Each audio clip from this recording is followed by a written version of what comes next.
देखिए, जब हम फौज में हमले के लिए जाते हैं तो हमारा परंपरा है कि हम अपना जंगी नारा जो है वो जोर से दहाड़ते हैं, इतना जोर से कि आसमान से पत्थर गिर जाएं और दुश्मन को पता चल जाए सालों हम आ रहे हैं, वी आर कमिंग।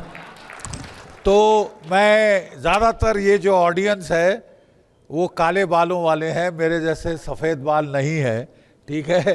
तो मैं देखना चाहता हूँ पहले बार कि नेशनल कलेक्टिव में कितना जोर है, ठीक है। मैं एक बार फिर हमारी फौज का जंगी नारा लगाऊंगा और देखता हूँ आप कितनी जोर से दहाड़ सकते हैं। क्या मैं 75 साल का बुढ़ा आपसे ज़्यादा दहाड़ सकता हूँ या आप? Are you ready? जय हिंद! Thank you. ये नारा आपका, ये उद्घोष रावलपिंडी और बीजिंग पहुंच चुका है। Thank you. Ladies and gentleman, I come from the batch of 1971 और मुझे बहुत फख्र है कि हमारा वो बैच था जिसे आज़ादी के 1 महीना पहले कमीशन दी गई, ठीक है। युद्ध के बादल छाए हुए थे, ठीक है, और मार्च में याह्या खान ने अपना क्रैकडाउन किया था बांग्लादेश के अंदर। 1 million women were raped, 3 million Bengalis were killed, and 10 million Bengalis were thrown out into India. Bharat में पटक दिया गया उनको उठा के कि तुम खिलाओ, तुम संभालो, ठीक है। और उस वक्त मुझे याद है अक्टूबर के महीने में जो हमारे एडजुटेंट साहब होते हैं वो सफ़ेद घोड़े पे आते हैं इंडियन मिलिट्री एकेडमी में, हमारी तमाम एकेडमीज में। He comes on a white charger, right, and he came and हमारे सारे जेंटलमैन कैडेट्स हम खड़े थे, हमारा बैच, और उन्होंने बोला, boys you have done very well, आपने बहुत अच्छा परफॉर्मेंस किया है, हम बड़े खुश हैं, सरकार बड़ी खुश है, हम आपको 1 महीना पहले कमीशन करने वाले हैं, ठीक है साहब। और हमने बड़ी ताली बजाई। तो जो एडजुटेंट साहब थे वो पीछे मुड़ के असिस्टेंट एडजुटेंट को बोले, बेचारे तो उसने बोला, क्यों सर आप ऐसा क्यों कह रहे हैं?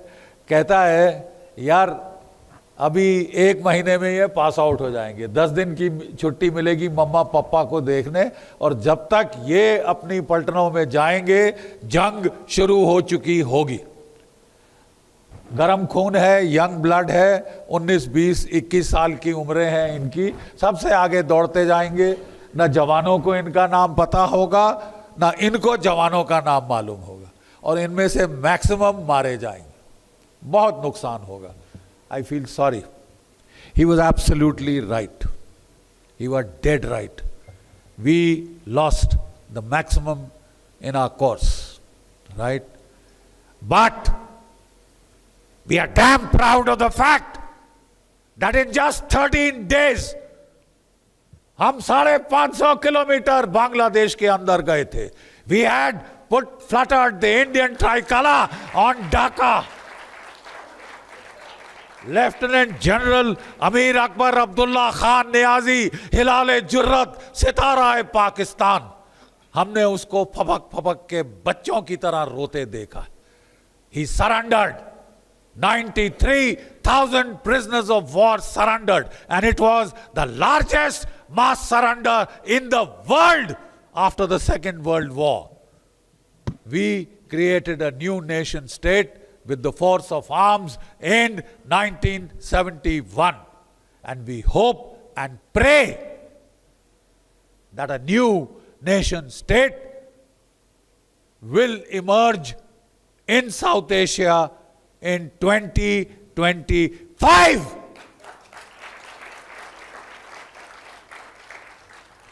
In 1971, the time for the birth of Bangladesh had come. And let me quote Victor Hugo, "No army can withstand the strength of an idea whose time has come." कोई फौज उस ख्यालात के सामने टिक नहीं सकती जिसका वक्त आ गया है। क्या बलूचिस्तान का वक्त आ गया है? समय बताएगा, समय बताएगा।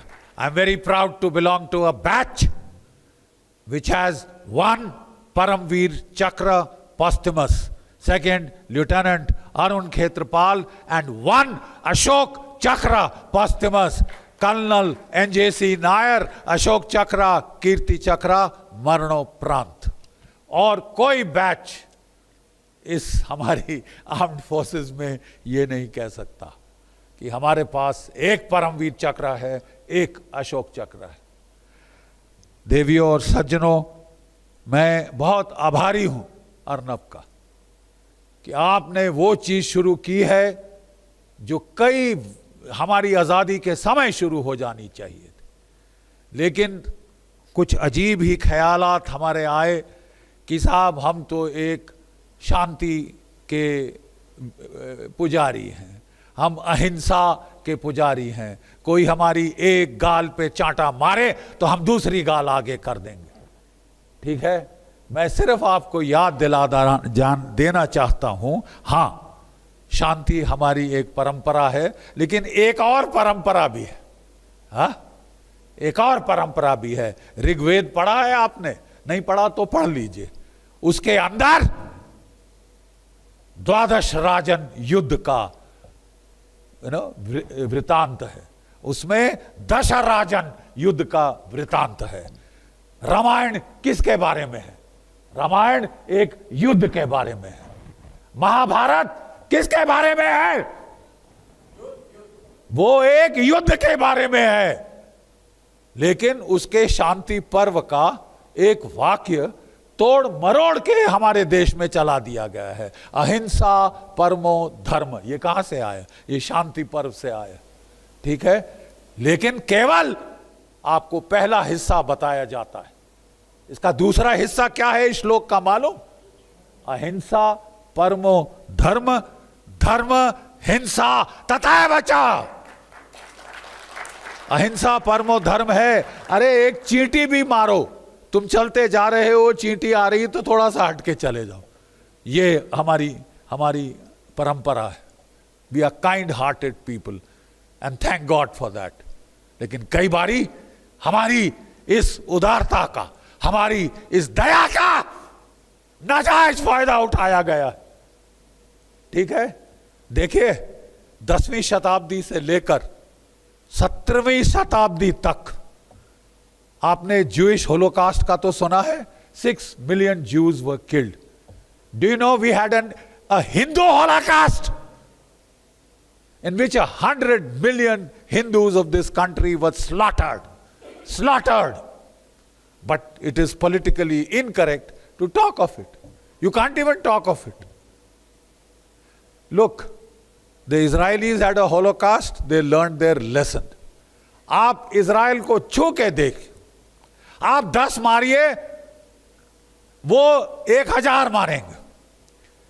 7 अक्टूबर को इजराइल के अंदर 1700 मारे गए। वो युद्ध इजराइल का पलटवार चल रहा है। 2,70,000 तो टपक गए। And counting. ठीक है, लेकिन ये मत समझिए कि भारत ने ये नहीं सीखा। ठीक है, जो हमारे ऊपर आए थे अफगान, पठान, ठीक है, मुगल, तुर्क, मंगोल, एक के बाद एक कत्लो गारत करने आया। और मुगल साम्राज्य को किसने उखाड़ के फेंका आप जानते हैं? जब मुगल साम्राज्य की जो आतंक है वो सीमा पार कर गया। मेरे ही पुरखे हैं भाई मतीदास, भाई सतीदास। भाई मतीदास को कैसे मारा जानते हैं आप? उसको क्लैंप कर दिया गया, उसे आरे से चीरा गया। अरे सिर से पांव तक चीरा गया। उसके छोटे भाई को तत्ती धड़कती जो है ना वहां देगची में डाल के उबाल के मारा। और उसके तीसरे भाई को लवेटा रुई के अंदर जो कि तेल में डुबोई हुई थी और जला के मारा। बन्ना बैरागी को कैसे मारा? अरे कैसे मारा? उसके बच्चे का दिल निकाल के उसको खाने को बोला। Do you understand what has been done to you? Right? तुमको कोई बकवास करने का हक है शांति के बारे में, अहिंसा के बारे में? चुल्लू भर पानी में डूब के मर जाओ, चुल्लू भर पानी में डूब के मर जाओ, ठीक है। लेकिन भारत की सोती शक्ति उस वक्त जागृत हुई। हमारे उत्तर भारत में गुरु गोविंद सिंह जी, उनका उदय हुआ। जो खालसा पंथ था उसका उदय हुआ। दक्षिण भारत में छत्रपति शिवाजी महाराज, उन्होंने मराठा सेनाओं का उदय किया। और पूर्व में जनरल लचित बुरपुखान आसाम में, जो ये आतंकवादी बाहर से आए थे, ठीक है, उनको उखाड़ के फेंका। 100 वर्षों के अंदर मुगल साम्राज्य एक कोतवाली बन के रह गया था लाल किले के अंदर। जानते हैं आप, the British did not free us from the Mughal operation, we freed ourselves.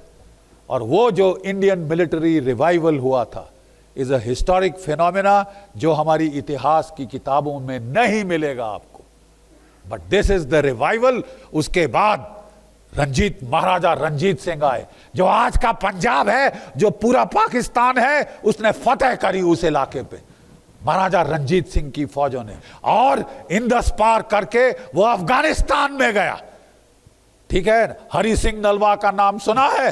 वो कहां पे गवर्नर था? जलालाबाद, ठीक है। जनरल जोरावर सिंह का नाम सुना है?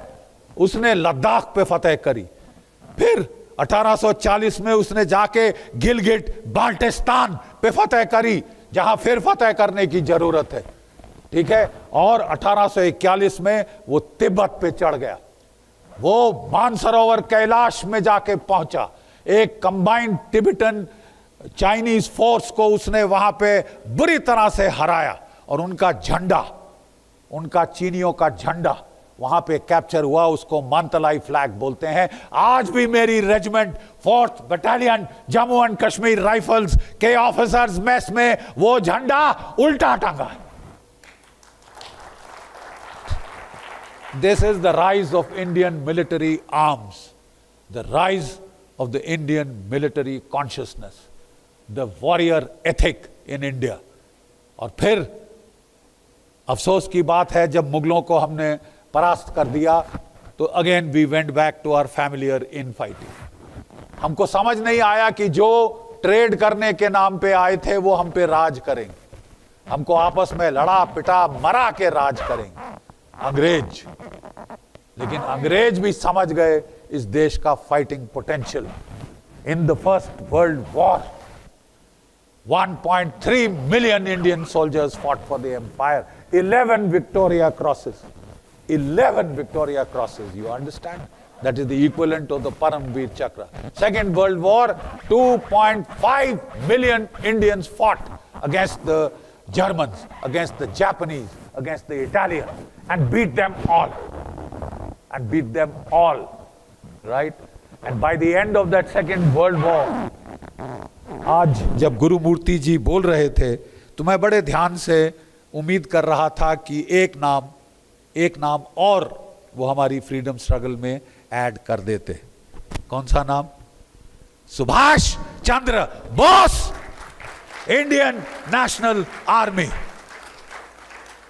Late me tell you as a military historian, if you are free today, अगर जिमखाना क्लब के बाहर आज वो बोर्ड नहीं है, Indians and dogs not allowed, भारतीय और कुत्ते अंदर नहीं आ सकते, it is because of a man called Bose and his Indian National army.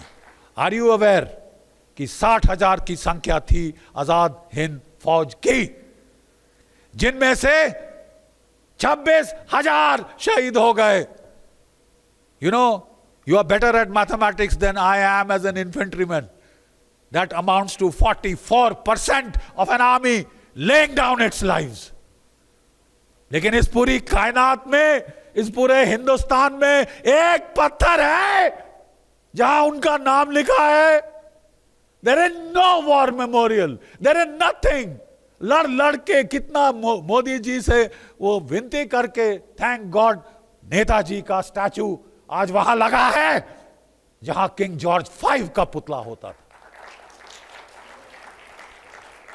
And history has corrected itself.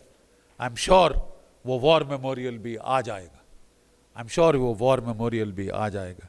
मेरा कहने का अभिप्राय क्या है? देखिए, मैं कहना चाहता हूं कि हम अच्छे लोग हैं, हम अहिंसावादी हैं, हम दयावान हैं, लेकिन एक दुनिया है हमारे बाहर जो नहीं है। 17 बार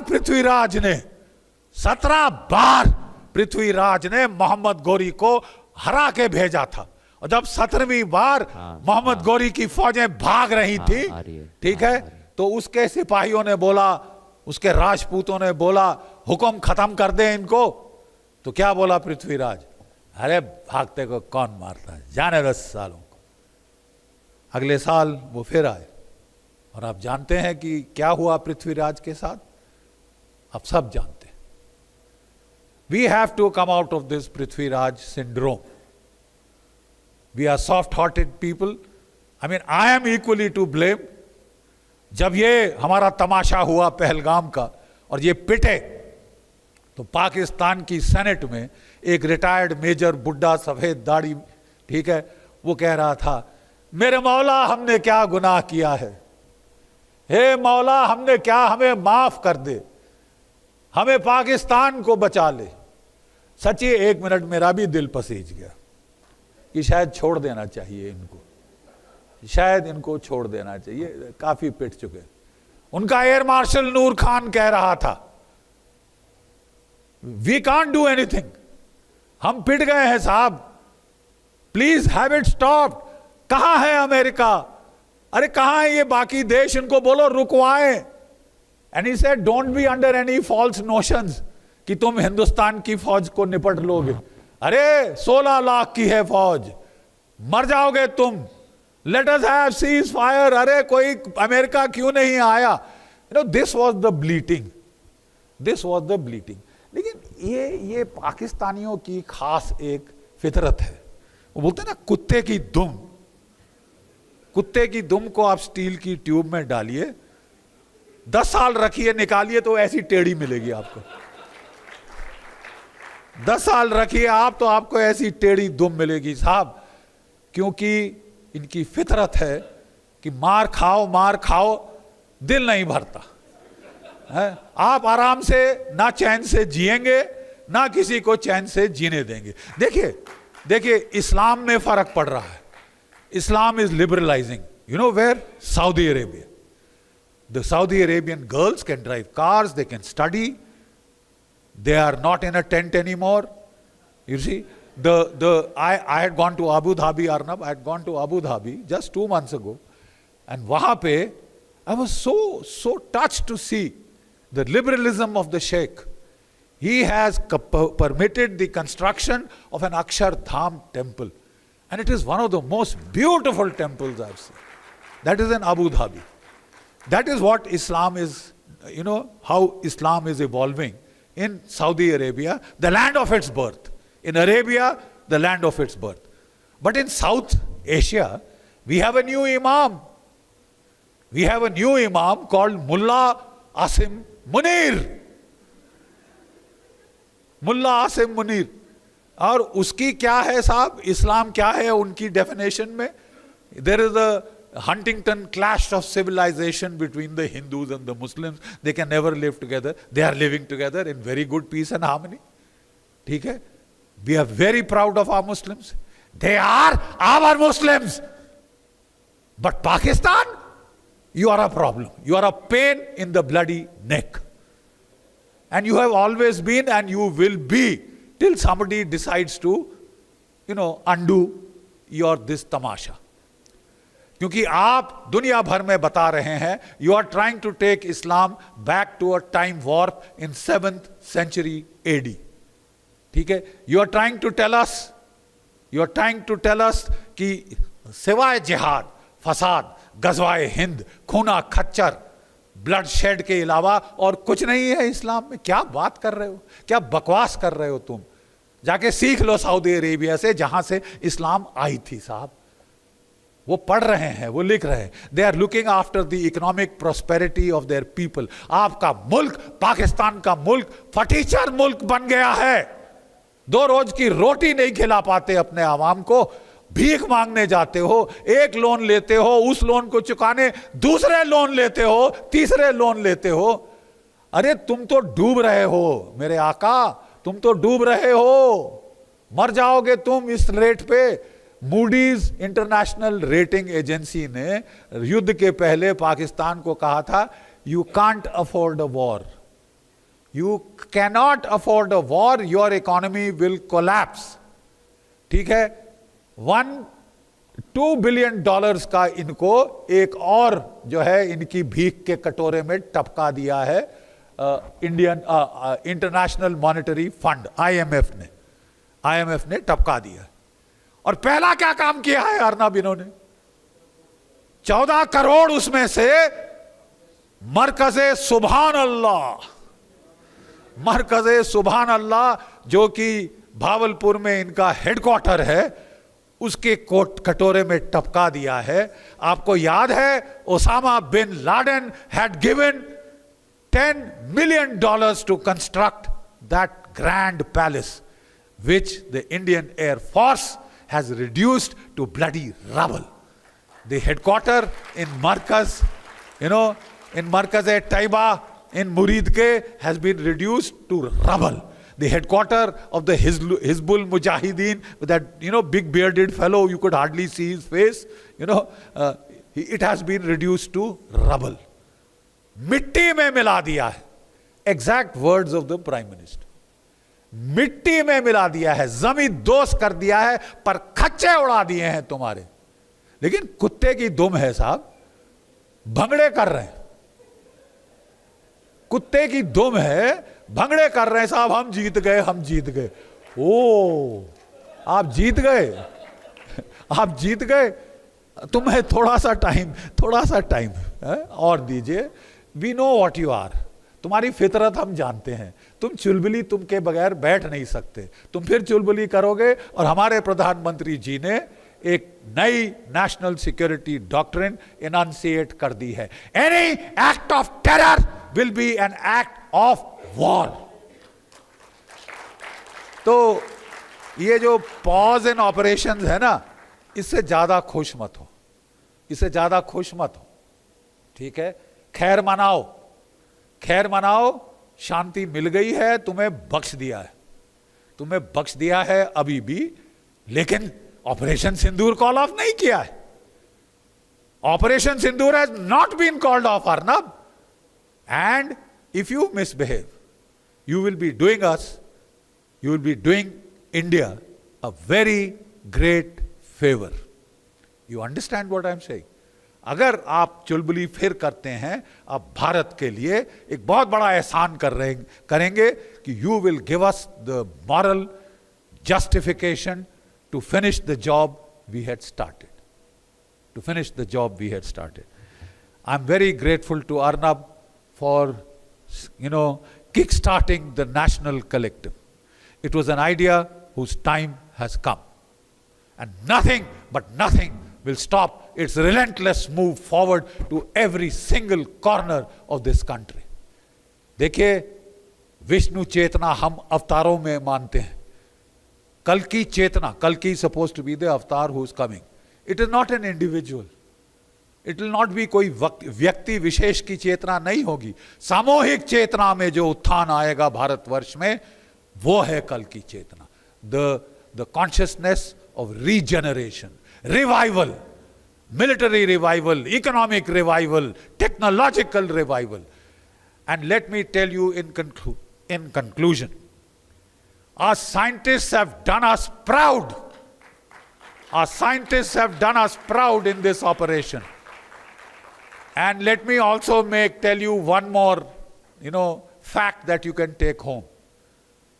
Israel and America have not been able to take out the nuke capability of Iran. They've been talking about it for several years. They've been threatening to do it. No, they've been making faces. They haven't done it. India has done it. आपने जो उसकी tunnel entrances हैं, ठीक है, Chagai hills में और जो कि किराना हिल्स हैं, उसको ठोक दिया, उसको ठोक दिया है. और वो जो फटे हैं अंदर से, there has been no nuclear explosion. There has been what is called a radiological cook-off, implosion. वो टनल एंट्रेंसेस रेडियो एक्टिव हो गए हैं. Arnab, you cannot get those war heads. You dare not enter that. Dude, what a marvelous solution. What a marvelous solution. And the facts are all out there. We are a very modest people. We don't want to hurt feelings even at this stage. So nobody has talked about it. But the Prime Minister told Pakistan that your nuclear blackmail will not work any longer. Every word of what he has said is pregnant with meaning and double entendre. You know, double entendre, double meaning. बच्चों, मैं वो कल हूं जो बीत गया. आप वो कल हो जो आने वाला है. कल, आज और कल, ये हमारी हिंदी भाषा है जिसमें जो कल चला गया और जो कल आने वाला है उसका एक ही अल्फाज है, कल. I have come to pass on the baton. एक जलती मशाल मैं आपको देना चाहता हूं बच्चों, क्योंकि मशाल असली में जलती है इधर. The best fighting instrument is here. आपके और मेरे दिल में अगर इस देश के लिए वो अगाध प्रेम है, ये मेरी मां है, ये मेरी जननी है, ये जमीन का टुकड़ा नहीं जिसे मैं अपने पांव से हर रोज रोंदता हूं, ये मेरी मां है. And I'll fight and I'll die if I have to. But before dying, I will kill as many of you as I can, as many of you as we can. क्योंकि अगर तुम्हें समझ नहीं आती एक बार, दो बार, तीन बार, चार बार, then we'll do it again and again and again till you understand. You cry uncle and you nod sagely. You know, you nod sagely. We will get you to that level. Don't push us. Don't push us. That's what we are telling you. अभी भी कह रहे हैं, ठीक है, क्योंकि हमारी भगवत गीता में लिखा है, महाभारत में लिखा है कि युद्ध जल्दबाजी में नहीं किया जाता. युद्ध के देवता कभी उनको नहीं चाहते जो बहुत इम्पेचुअस होते हैं लड़ने के लिए. लेकिन युद्ध is the last resort. Last resort. Shri Krishna Duryodhan के पास गए थे. दुर्योधन, अभी भी आधा दे दे. कहा बिल्कुल नहीं. दुर्योधन 5 गांव दे दे. 5 गांव, बिल्कुल नहीं. और फिर क्या बोला दुर्योधन? जितनी सुई महाराज, जितनी सुई की टिप के ऊपर जगह होती ना, उतना भी मैं नहीं दूंगा. तो श्री कृष्ण खड़े हो गए तो बोला, दुर्योधन अब युद्ध होगा. Just war. Yes, we don't like to kill. Yes, we don't like to wound people. Yes, we don't like to see women crying and orphans wailing. But you asked for it. And if it comes to a just war, न डराओ अड़िसाओ, जब जाए लड़ो, निश्चय कर अपनी जीत करो. We will do that. In conclusion,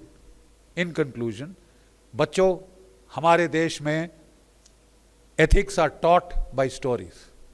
Arnab, can I have your permission to give a small story to the children who are here? हमारे एक मशहूर संत थे स्वामी रामतीर्थ. वो वेदांत के टीचर थे. He went to Japan to give talks on Vedanta. तो एक दिन वो एक आइलैंड में दूसरे गए हुए थे. 4 आइलैंड्स हैं जापान में. वो गए हुए थे. वो अपने होटल जब तक आए तो रात हो चुकी थी. उन्होंने बोला डिनर. बोले साली टाइम ओवर. वो बड़े पंक्चुअल लोग. Time over, no dinner. तो बेचारे भूखे पेट सो गए. सुबह उनको जल्दी जाना था हॉन्शू से होक्काइडो का आइलैंड, तो वो जल्दी जल्दी उठे, वो दौड़े नीचे डाइनिंग हॉल, बोले ब्रेकफास्ट ब्रेकफास्ट, बोले ब्रेकफास्ट स्टार्ट्स एट 7, अभी it is 6, so no breakfast, you have to wait punctual people.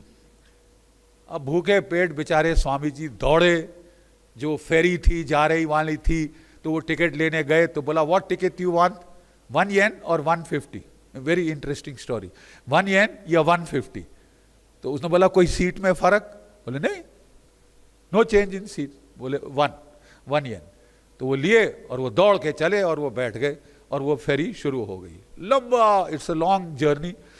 तो दोपहर के 12 बजे दे स्टार्टेड सर्विंग लंच, ठीक है, they started serving lunch, steaming hot, you know, noodles, you know, Arnab. अब बेचारा स्वामी जी ना रात का खाना खाया ना सुबह का ब्रेकफास्ट खाया, तो उनके दाएं दिया, पीछे दिया, वहां दिया, फिर उनकी लाइन पे आए, उनके राइट वाले को दिया, हाथ बढ़ा के उनके लेफ्ट वाले को दे दिया और आगे, और वो चला गया आगे। He was quite surprise, he was famished, and hunger leads to anger, हम फौज में बोलते हैं हंगर लीड्स टू एंगर, ठीक है। तो जब वो वापस आ रहा था, वेटर इसे वेटर मेरा lunch, what about my lunch, तो वो बोलता है what ticket you buy, what ticket you buy, he said 1 yen, sorry no lunch with 1 yen, lunch only with 150। अब स्वामी जी का पारा बेचारे थे स्वामी, लेकिन फिर भी गुस्सा तो आ ही जाता है, तो वो जो है वो ही लॉस्ट हिज टेम्पर। इसे यार मेरे को सपना आना था कि 1 येन में लंच नहीं है, तुमने कोई बोर्ड लगा रखा है वहां पे, how was I to know, मैं तो I have come from India, how do I know that 1 yen में वो है, 150 में, क्या I will pay you the extra, can अभी ला सकते हो, कहते नो, हम तो जितना आया था ऑर्डर हम उतना ही लेके आए हैं। वो कहता है यार what a funny country is Japan, ये क्या वाहियात मुल्क है, और कह के गुस्से में स्वामी जी चिढ़ के ऐसे बैठ गए, ठीक है। He got a tap on his shoulder, tap tap, he turned around, 13 साल का, you know, chubby faced Japanese boy with silken sadhana cut hair coming on his up to his eyes, thick horn rimmed spectacles, boy, right? And he took his plate of noodles and he just pushed it towards Swamiji and said, eat, खा। अब वो सक पका गए, the same thing will happen to you, नहीं, it's yours, you paid for it, thank you, very kind of you। वो बैठ गए, he felt another tap on his shoulder, he turned, वो जापानी लड़का 13 साल का खड़ा हो गया था, उसका मुंह टमाटर जैसे लाल हो गया था, तमतमा गया था। उसने फिर अपनी जो प्लेट थी वो ली और स्वामी जी के नाक के नीचे रख दी और बोला ईट। अब आप ईट और ईट में फर्क समझते हैं? स्वामी जी ने कहा पता नहीं कराटे जानता हो, क्या जानता हो, कुंफू। उन्होंने चुपचाप से प्लेट ले ली और खाना भी शुरू कर दिया। बोला लेकिन साहब आप क्यों कर रहे हैं ऐसा? You know what that boy said? Twice in the last 2 minutes you have said what a funny country is Japan. क्या वाहियात मुल्क है जापान। क्यों? क्योंकि तेरे को खाना नहीं मिला ना, तो मेरा खाना खा। लेकिन खबरदार तूने मेरे देश के खिलाफ एक अल्फाज भी बोला। You want to know what nationalism is? This is nationalism. I rest my case. जय भारत, जय हिंद। बहुत बहुत धन्यवाद सर, बहुत ही पावरफुल स्पीच। और जो इस समय ऑडिटोरियम में मौजूद है वो हमारे साथ